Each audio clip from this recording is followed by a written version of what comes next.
Kabayan, marami sa ating mga OFW ang excited mag-invest sa stocks, crypto, negosyo, lupa. Pero may tanong ako sa iyo, kabayan. Handa ka na ba talaga? Kasi kabayan, investment is growth. Pero bago ang growth, kailangan muna ng foundation. May emergency fund ka na ba? May insurance ka na ba? Wala ka bang utang na mataas ang interes? Kung wala pa yung kabayan, baka hindi pa panahon para mag-invest. Kasi ang investment may risk. At kung wala kang safety net, isang emergency lang, pwede kang bumalik sa simula.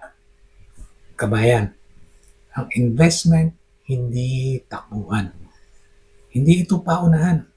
Ang investment ay para sa handa. Kaya bago ka maghanap ng tubo, siguraduhin mong protektado ang pundasyon mo. Emergency fund, pera. Protection, safety. Disiplina, control. System, structure. Kapag kumpleto na yung kabayan, doon pa lang tayo papasok sa investment. Muli, this is Money Talks TV. Kung gusto mong maging handa, simulan mo kahit maliit. Pero simulan mo ngayon, kabayan.